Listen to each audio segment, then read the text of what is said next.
અરે ભાઈ તમે લ્યો એની ની આ ભાઈ કઈ દુકાને ફોન કઈ ઘરે તો કઈ ફોન બનાવતા નથી. ઈ ભાઈ ને બે દુબઈ થી આવે ઈ ભાઈ નાથી પૈસા ના લાવે. એ પૈસા ના લાવે અમે પૈસા ના લઈ પણ કઈક જવાબ તો દેવા જોઈએ ને પછી. પણ ભાઈ તમને ઘણો જવાબ દે પણ તમે સમજો નહીં તમે મગજમાં વાત લ્યો ને આ કારણે લીધી ને આ કારણે કાઢી લ્યો ઈ તમારી મરજી. તમારો કક્કો આખો હોય એમ થોડું હાલે કઈ. પણ એમ એ નહીં એવું નથી તમે હું નવો લેવો શું કરવો? તમે શાકમાં મીઠું નાખો તો મીઠું ઓછું થવાનું જ છે ભાઈ. પણ એ મીઠું સ્વાદ તો આપે કે મીઠું હાલવાનું ખારું તો થઈ ગયું એમ થોડુંક એ ભાઈ જો આવો એનો ને એનો કક્કો હાકે સમજતા જ નથી કે એટલે થાકી જાય છે. કોઈ કોઈનો કક્કો હાસો ન હોય ભાઈ.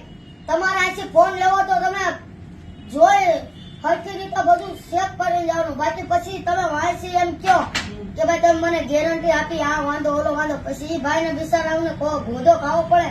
પછી એ ભાઈ ના બોલે તો ઓલા ભાઈ એમ કે પછી તારે દુબઈ થી ફોન મંગાવો હતો તો તારે જોન લેવા પડે.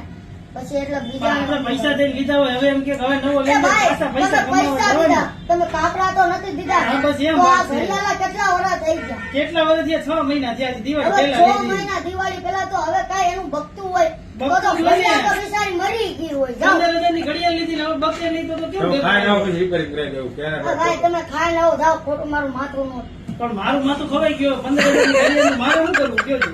એ તમે ઉચ્ચે કરો ઈ તમારી મરજી. બાકી તમારે પેલા લેવતી તો તમારે બધું વિચારી વિડીયો કોલ કર. વિચારીને લીધી તો એને એમ કીધું